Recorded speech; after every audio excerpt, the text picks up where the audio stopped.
Are you a podcaster? Maybe you've got that big idea and you're looking for a network to join. The multi-award-winning Ozcast Network can get your content to eyes and ears all over the world. Join now for the first month free, and you could be featuring this sound at the beginning of your podcast. Ozcast. Simply head to ozcastnetwork.com for details. Do you love peace and quiet and a chance to regain your energy as an introvert? Or do you look to the external world to give you energy as an extrovert? Neither is wrong. You can do both. You just prefer one. Introversion refers to a preference for focusing on one's inner thoughts and feelings and finding energy and fulfillment from within. Introverts tend to prefer quiet, solitary activities and may feel drained after socializing for extended periods of time. Extroversion, on the other hand, refers to a preference for focusing on the external world and the people in it. Extroverts are often described as outgoing and energetic, and they draw energy from social interaction and external stimulation. The goal of knowing about personality type is to understand and appreciate differences in people. As all types are equal, there's no best type. There are no wrong or right preferences. Sometimes we fall in love with someone with the same preference, and sometimes with the opposite. Today we're looking at the opposite preferences of attraction to each other, introverts and extroverts, and different as they might be, they often end up being romantic partners. Perhaps it's a case of opposites attracting. The two personality types balance each other out. Now, often there is beauty in balance. Our relationships are actually no exception. Introvert-extrovert relationships can work really well, as long as both partners take time to understand the other partner's needs. Here are some of the differences and potential positives between introverts and extroverts as partners, based on their preferences according to Myers-Briggs Type Indicator.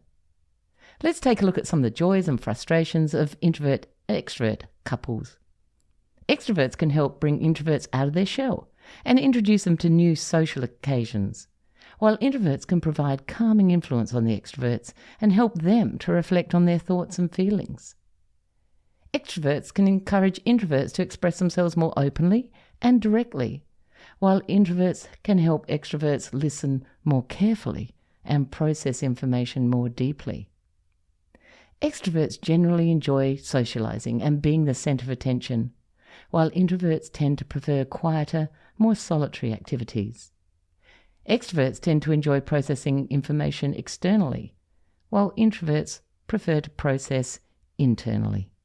Extroverts might be more comfortable with physical touch and closeness, while some introverts might need more personal space. Now, things can get tough for introvert-extrovert relationships in social settings. Extroverts usually like to talk.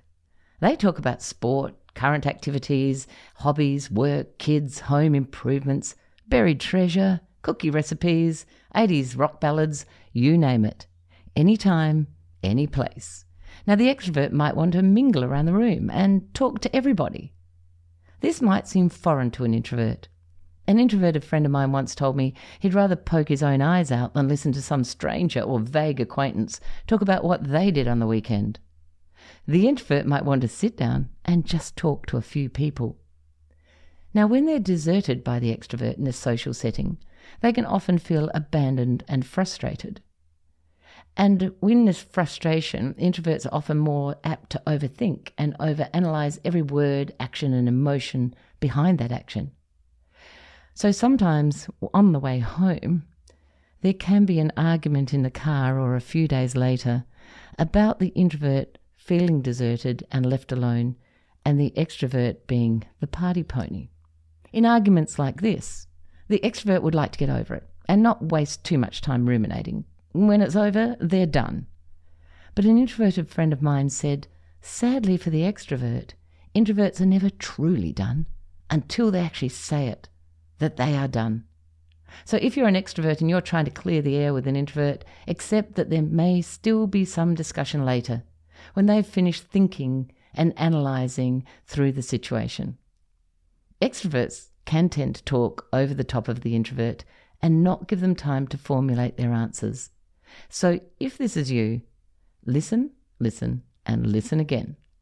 The introvert then doesn't feel heard if this is the case, and quality conversation is a really important part of a relationship for an introvert.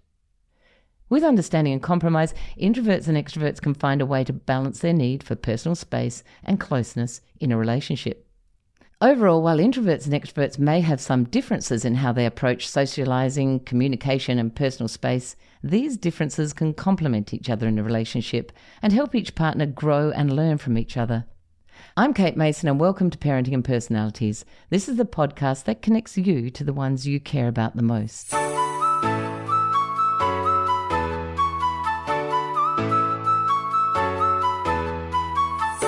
My guest and fellow interviewer is Tracy Noon. Tracy and I are lifelong friends. We both use the MBTI as an essential people tool in our business lives. Now, I'm a partner to my husband Paul, and we have 2 kids. And Tracy is also a mother. And we're going to share with you the important and positive aspects that knowing and understanding personality type brings to the family journey. Today, we're looking at understanding you and your partner's preference for introversion or extroversion, your type, and how to align yourself with the people in your household. There are so many important things you need to know and to do to keep your relationship with your partner alive, fun, and satisfying.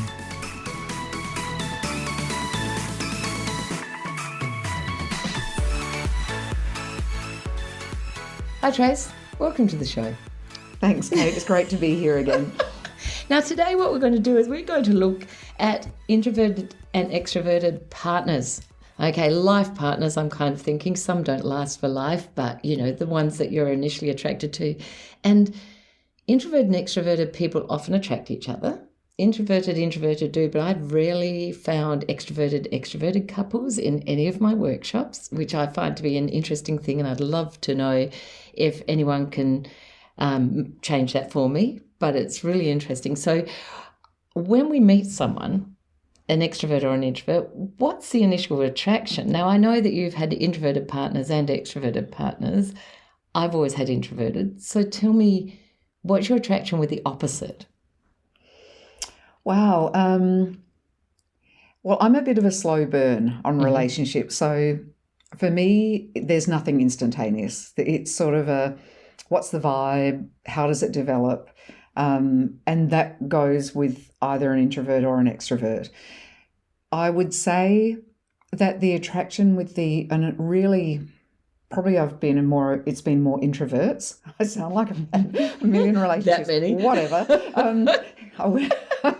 Anyway, but the extroversion is similar, I think, to the reason that most of my friends are extroverts, which is that they bring me out of myself. They encourage me to be more social. I have a richer social life when I'm with an extroverted partner, and I have more fun when I'm with an extroverted partner. So I think the attraction is that they bring out the side of me that tends to fade into the background, which is the extroverted side of me. They bring it out, and I think the only thing is that I still have to have feel like I've got my own space within that relationship. So I couldn't be in a very codependent relationship with an extrovert. I think that would overwhelm me. Yes. So your introverted relationships, what attracts you therefore to introverts? Depth. Okay. It's the that was really easy for me to answer. Very. It's the spark starts when the meaningful conversations start. Right. So have you ever thought about this? Or we talk about politics or climate, or I don't know, something, a topic of substance. Could be a book they've read and I've read it too. It could be any topic, but it's something that has real substance to it.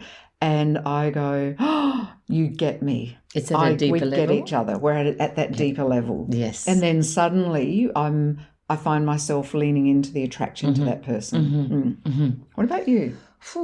Well, I've always enjoyed introverts, and I didn't really realise why initially, but it was probably because they were quieter and I could keep talking. But I like introverts because they do ground me more. I find that if I can imagine that if I was with someone extroverted, I would really never be home. So for me, the introvert is grounding, and my husband does talk a lot. He is an extroverted introvert. So therefore, there is a lot of conversation still in our house. but it does mean that I do make the effort to listen to somebody else. I found that initially he did everything with me and it was fun. Mm-hmm. Okay, so I think that's the initial thing with the extrovert and the introvert, is that the introvert is pulled into that cycle of excitement, possibly in going out. And so they're their initial attractions. But in the end, there's a whole lot of stuff that I've found in introverted, extroverted relationships that ends up pissing you off. The introvert pissing the introvert off? No, Yep. both of you. Oh, okay. With each other. Mm-hmm. So all of a sudden, everything that's beautiful and lovely and you're having a great time suddenly turns and you're sitting there going, oh my God, what have I done wrong? What's happening to this relationship? And now there can be a multitude of other things. But on an introverted, extroverted level, there is certainly a set of incidents, certainly a set of traits that can line you up for failure if you're not careful. Like what? Okay, so the introvert and the extrovert. So Paul and I will go out. We used to go out for a night out, and I'd think everything was great. We'd go home, and then 2 days later I would get, Saturday night, when you were talking and you would talk so much and I didn't have a chance to get into the conversation, and I'm sitting there going, well, hang on, honey, that was 2 nights ago. So why have you been thinking about that for 2 days and suddenly attacking me with it?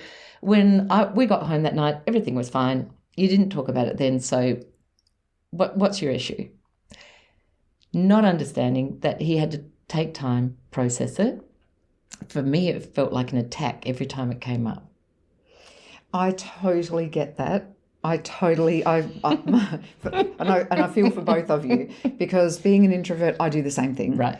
I don't like to just speak up at the time and have said something that later I'll think, I was making a fuss about nothing, or I overreacted.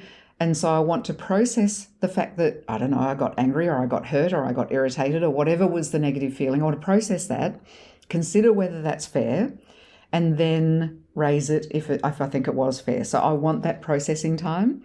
The challenge with that is twofold.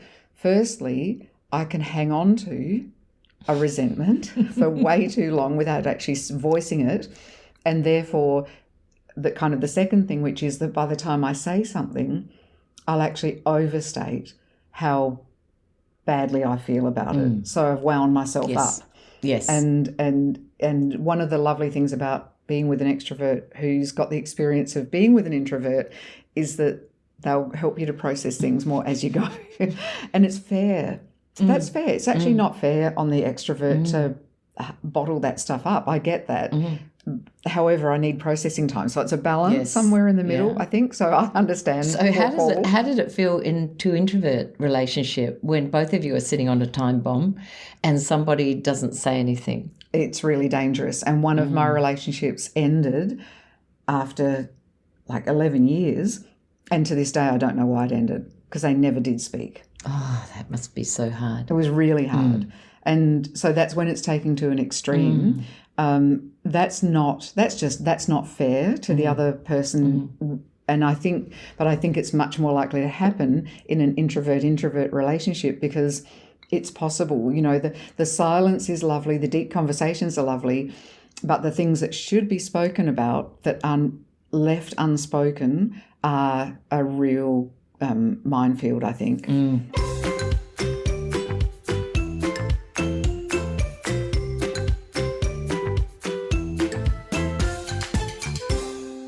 I was running a workshop last week when a very frustrated member of the team asked why no one on their team cared about structure and timeframes. Does this happen at your workplace? Frustrations lead to unhappiness and disillusionment. Don't lose valuable team members. Contact me now at thepersonalitycoach.com.au to help you build team communication and cohesiveness.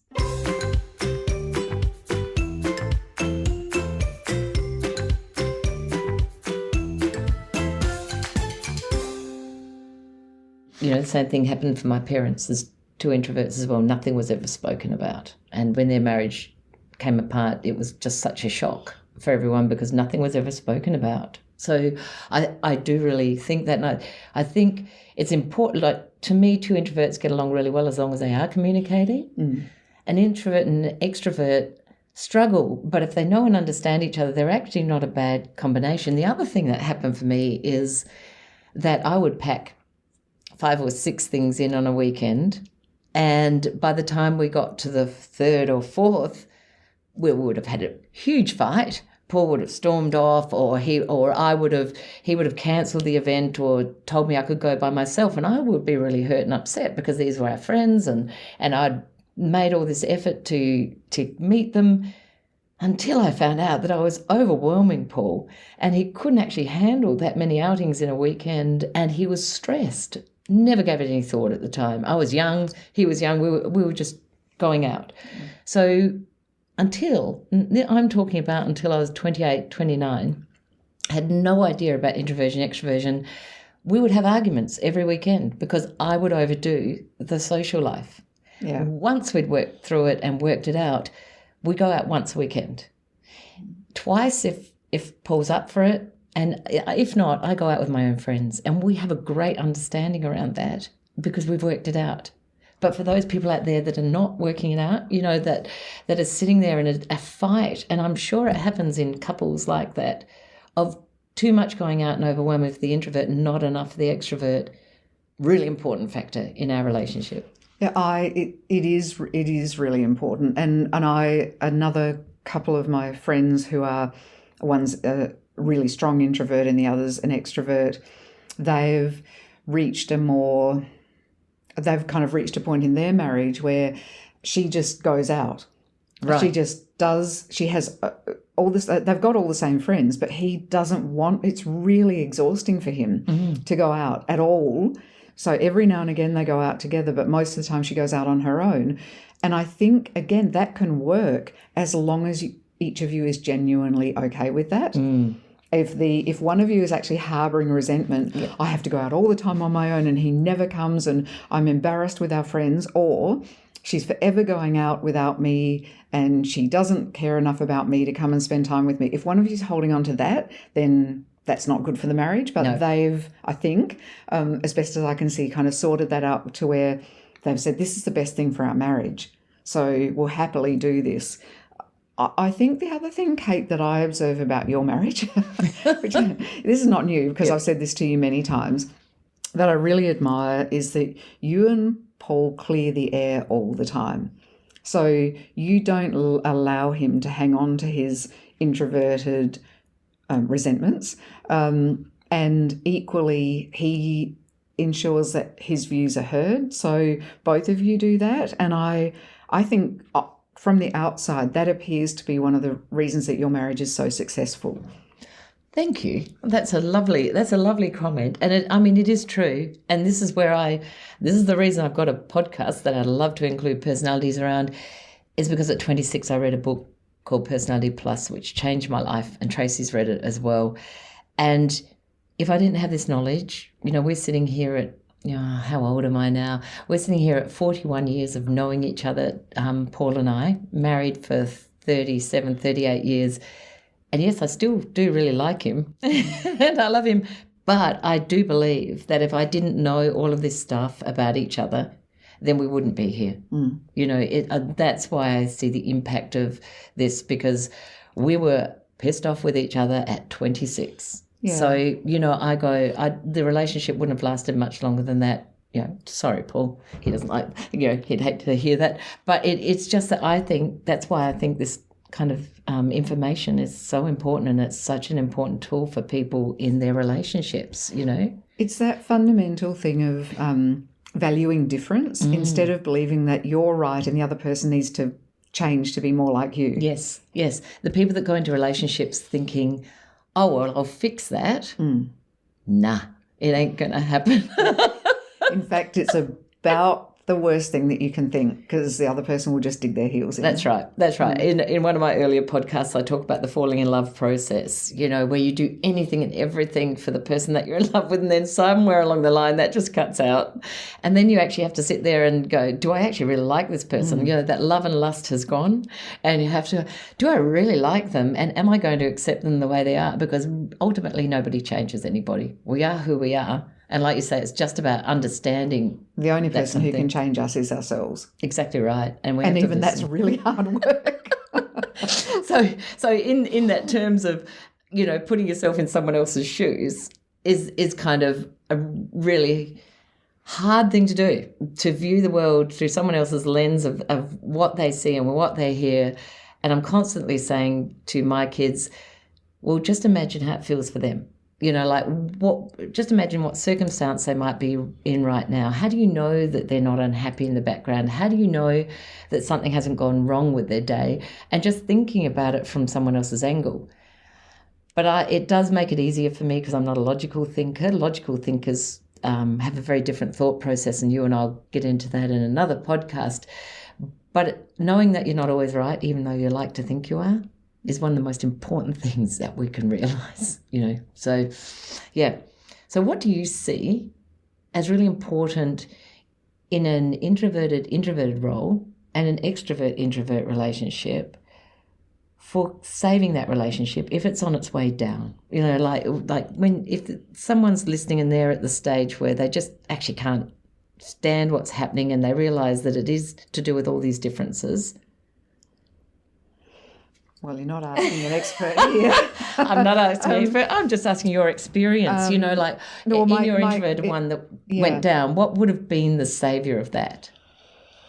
Look, at the end of the day, Kate, it's talking. It's being brave enough to speak your truth, even if the other person doesn't understand, doesn't accept it. I think just speaking your truth, saying the words out loud that you probably most fear saying out loud to each other. And it's a little bit like seeing conversations with friends. We throw words out there without a whole lot of thought because we feel safe in our friendship. And particularly the long-standing friends, like I can say anything to you and you may judge what I'm saying, that's fine, but I feel safe. I think sometimes in our intimate relationships, because we put so much weight on them, that we become afraid to actually say the truth.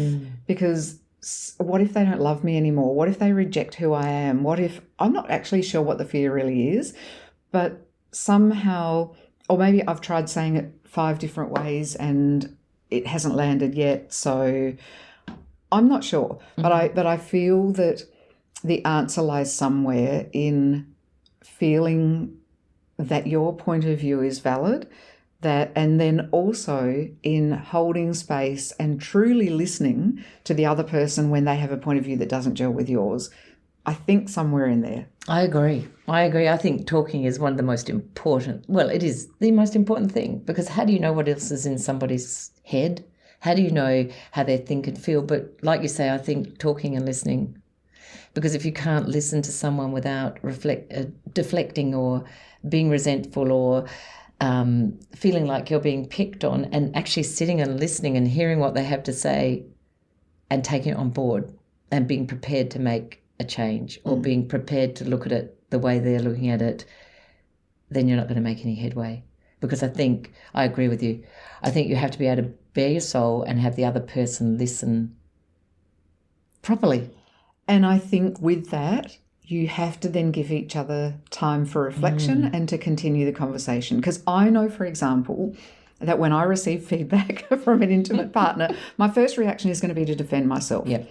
I will perceive it to be criticism, that I'm not enough, that I haven't, performed in the relationship in some way that they desired or expected.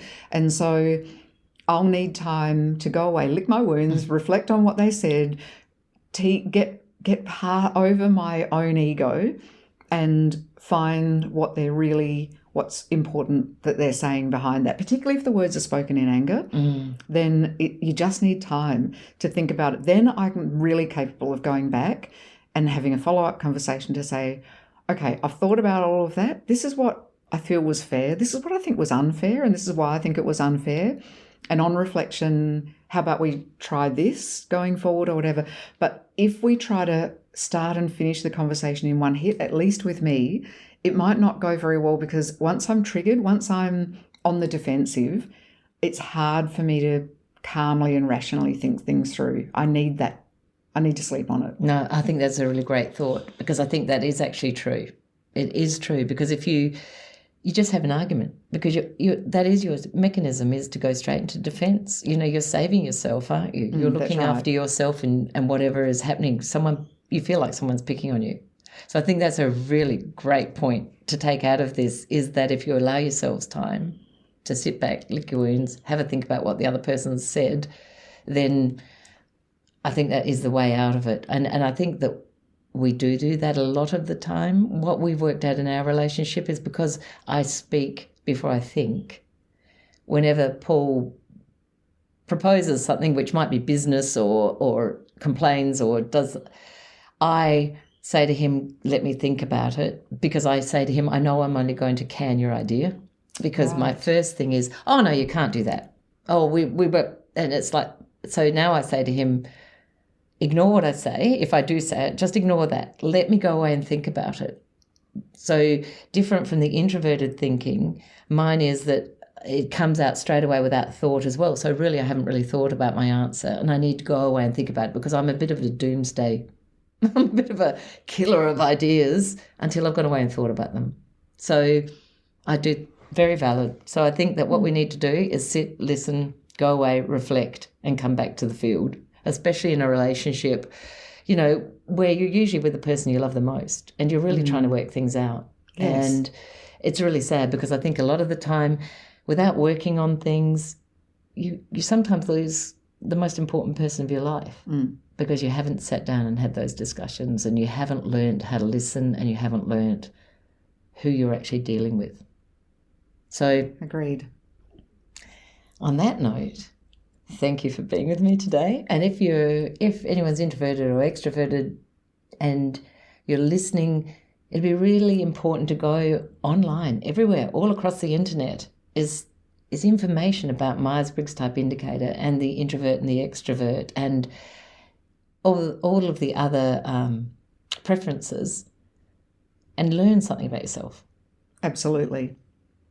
Thanks for being on, Trace. Thanks. See you next time. Now, going into any relationship with the intention to change the other person spells disaster. Do not try to convert each other. You are wired differently, so acceptance and compromise are key. Pay attention to the communication gap. Honour that social compromise. Decide how much socialising is too much for you and too little for your extrovert partner, or vice versa. Unfortunately, as humans, we haven't found a way to read each other's minds. Well, not yet. And as we sometimes do, we just have to meet in the middle. Introverts and extroverts can create beautifully balanced, whole and healthy partnerships together. The best way to do this is to understand each other's personality and temperaments, and commit to understanding how you both best function in the world, and honour that. Thank you for listening to Parenting and Personalities. If you've enjoyed this episode, we'd love it if you leave a rating and a review that would help others learn about this podcast. If you're interested in discovering more about you and your family's personality types, you'll find my book, Who is This Monster or Treasure in My House, on Booktopia or Amazon. If you have an episode idea, please send a note to thepersonitycoach@gmail.com. Many thanks to our producers at Stories and Strategies, and we'll see you next time.